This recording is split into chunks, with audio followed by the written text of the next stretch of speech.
question. Derive the law of conservation of momentum from Newton's third law. Derive the law of conservation of momentum using Newton's third law. Newton के third law का use करते हुए law of conservation of momentum explain करिए।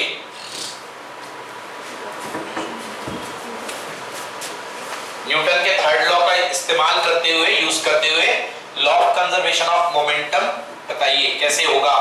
चलिए देखिए, अभी पहले Newton का थर्ड लॉ बाद में आएगा, या यदि मैं आपसे बोल दूं पहले ये देख लो, ये बॉडी है, इस बॉडी का नाम है बॉडी ए, या बॉडी इसका मास है m1, बॉडी का मास है m1 और ये जा रही थी वेलोसिटी कितने से u1 से, इनिशियल वेलोसिटी u1 से, ठीक है ना। और ये बॉडी जो है न्यूक्लियर वाला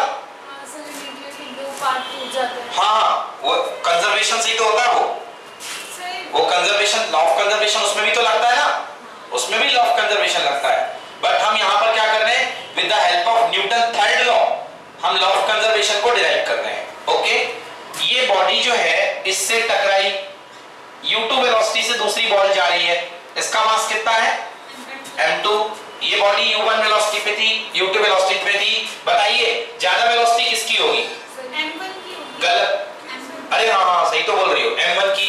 मतलब यह ऑब्वियसली है कि टकराने के लिए u1 बड़ा होगा और u2 स्मॉल होगा, तभी तो ये तेज भागेगा, उसको धक्का मारेगा, और अगर ये तेज भागता तो आगे चला जाता वो, समझ गए ना। चलो ये टकराए, मान लो इनको टकराने में टाइम लगा, फटाक से टकराते हैं तो ये t सेकंड में टकरा लेते हैं, t टाइम में, जो टकराने का इंपैक्ट टाइम था वो तो क्या t, समझ गए ना। ये मान लो बीच में टकरा गए, यहाँ पे ऐसे आए और ये टक्कर हुई, ये टक्कर हो गई। ओके, तो ये बिफोर कोलिजन, कोलिजन बोलते हैं टक्कर को, और आफ्टर कोलिजन का केस देखो बच्चों।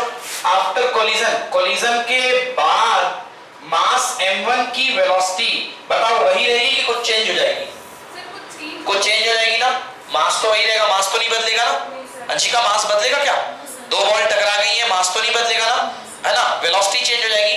पहले वाले बॉल की वेलोसिटी कितनी मान लो बच्चों, v1, कितना मान लिया v1, और दूसरी वाली बॉल की वेलोसिटी चेंज हो जाएगी कि वही रहेगी, चेंज हो जाएगी कि नहीं रहेगी, नहीं होगी, चेंज होगी ना, बिल्कुल चेंज होगी, क्योंकि टकराने के बाद वेलोसिटी चेंज तो होती है, तो ये हो गया v2। क्लियर हो गया ना, ये सिस्टम है। अब according to Newton's third law,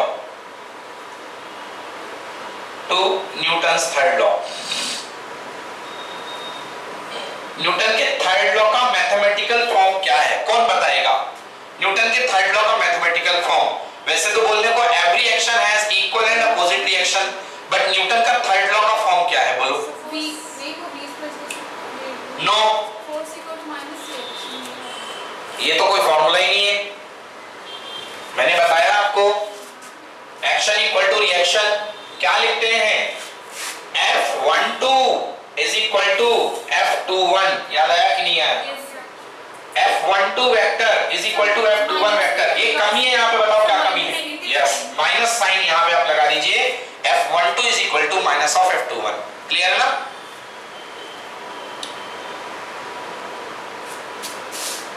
What is this F12? F12 का पूरा नाम क्या है, ये सिंबल है, force exerted by body 1 because of body 2, समझ गए ना, बॉडी 1 के द्वारा फील किया गया फोर्स है ना, बिकॉज ऑफ बॉडी 2, समझ गए ना।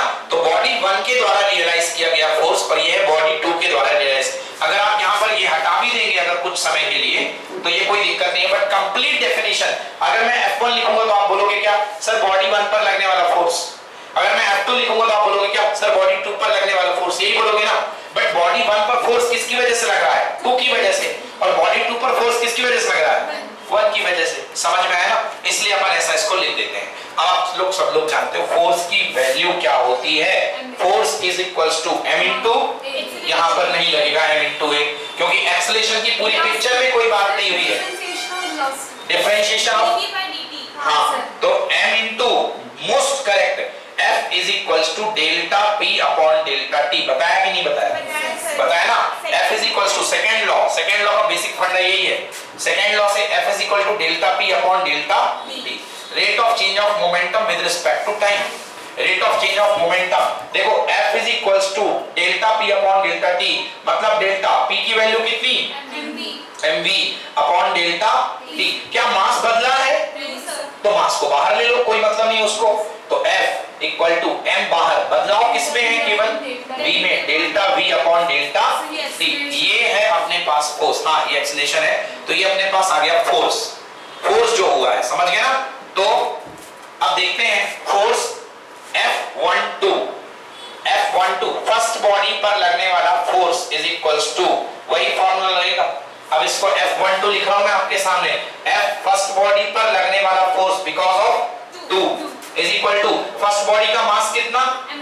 m1। चलिए फर्स्ट बॉडी की चेंज इन वेलोसिटी मतलब final minus initial. First body की फाइनल वेलोसिटी कितनी है? फर्स्ट बॉडी की फाइनल वेलोसिटी कितनी है? v1। फर्स्ट बॉडी की इनिशियल वेलोसिटी कितनी थी? हाँ, अपॉन टाइम टकराने का कितना हुआ? t।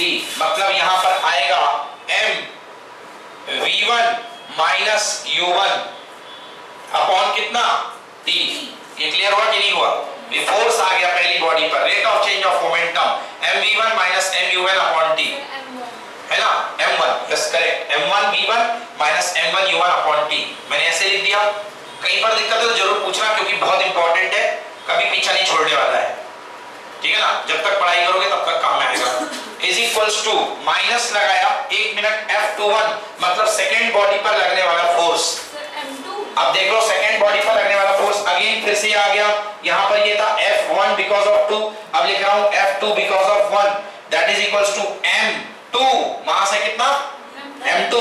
चेंज इन वेलोसिटी, पहले बॉडी की वेलोसिटी कितनी थी और कितनी हो गई? v2 minus u2, correct, v2 minus u2 upon कितना?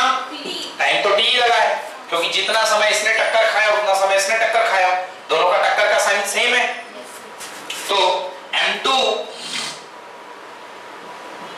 v2 minus u2 upon time t, time t से time t cancel, m1 v1 minus m1 u1 is equal to minus of m2 v2 plus minus minus plus m2 u2।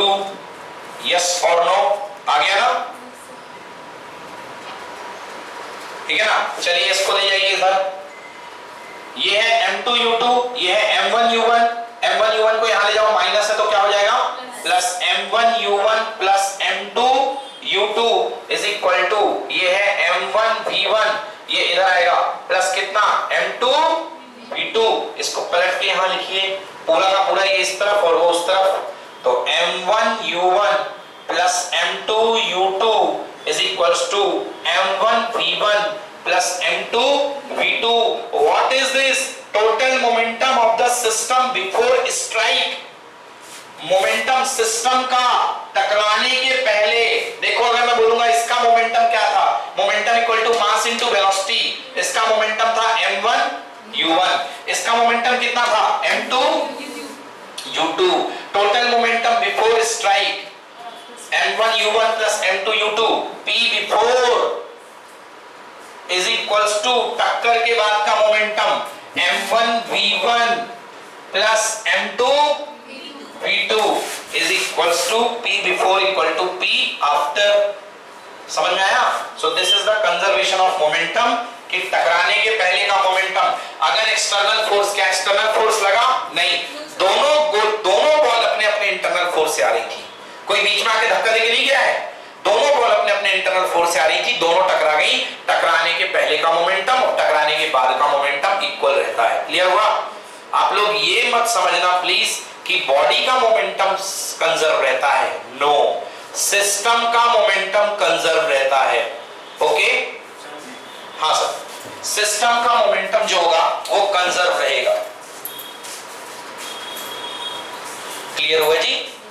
तो P before equals to P after। देखो अगर आप body के individual momentum की बात करोगे तो बॉडी का इंडिविजुअल मोमेंटम चेंज हुआ है। देख लो समझो मेरी इस बात को, अगर बॉडी के इंडिविजुअल मोमेंटम की बात करोगे तो m1u1 कन्वर्ट हुआ है किसमें, m1v1 में, है ना। तो बॉडी का इंडिविजुअल मोमेंटम चेंज हुआ है बट सिस्टम का इंडिविजुअल मोमेंटम बराबर है, इक्वल है। समझ में आया? ये बात कुछ ऐसी है, इसको एक पिक्चर में समझो। ये मैंने लिखा पहली बॉडी का मोमेंटम है 4 और दूसरी बॉडी का मोमेंटम है 6, बोलो हाँ। अब देखो टकराने के बाद अब ये वाली बॉडी आ रही थी, पहले इसको ले लो 6 और इसको ले लो 4। बेटा पहले इसका मोमेंटम तेज रहा होगा क्योंकि बॉडी तेजी से आई ना, इसने धक्का मारा इसको, तो इसका मोमेंटम ज्यादा रहा होगा, इसका मोमेंटम क्या होगा, कम। टकराने के बाद 6 वाला मोमेंटम बोलो कम हो जाएगा कि और तेज हो जाएगा, कम हो जाएगा। तो 6 वाला मोमेंटम मान लो कितना हो गया, 3। 6 वाला मोमेंटम कितना हो गया, 3। अब इसमें 3 कम हो गया तो ये कितना हो जाएगा, 7 हो जाएगा। तो ये 4 से 7 पहुंच गया, बोलो है ना। तो इंडिविजुअल मोमेंटम देखो बदल रहा है, 6 से 3 हो गया, इसका कम हो गया और इसका 4 से 7 हो गया। बट सिस्टम की बात करो 6 और 4 कितना, 10 और 7 और 10 3 कितना। अब आया समझ में, अब फील हो रही है ना। तो इसलिए टोटल मोमेंटम जो होता है सिस्टम का कंजर्व होता है, इंडिविजुअल मोमेंटम चेंज होता है बट सिस्टम का टोटल कंजर्व होगा। समझ में आ गया ना, कोई दिक्कत? इस कमरे में इन दोनों को छोड़ दो, इनको बोल दो जितना लड़ना हो लड़ जाए। इनका अभी जो मोमेंटम है लड़ाई के पहले, लड़ाई के बाद भी मोमेंटम उतना ही होगा, समझ गए ना। अगर इनकी कोई तीसरा फोर्स आके मदद ना करे तो, समझ गए ना। कोई तीसरा आके मदद करेगा तो वहां पर एक्सटर्नल फोर्स अप्लाई हो जाएगा, मगर यदि कोई तीसरा आके नहीं मदद कर रहा है तो एक्सटर्नल फोर्स 0। और law of conservation of momentum कब लगता है, जब एक्सटर्नल फोर्स अप्लाई ना हो। क्लियर हुआ ना। तो this is law of conservation of momentum with the help of third law of Newton. Newton के थर्ड लॉ से आपने डिराइव कर लिया। सर ये तीनों लॉ से डिराइव हो सकते हैं? सेकंड लॉ से डिराइव हो सकता है, फर्स्ट लॉ से डिराइव नहीं हो सकता है। सर फर्स्ट लॉ में क्या है? फर्स्ट लॉ मतलब कि law of inertia, if a body is in rest it is in rest, if a body is in motion it is in motion.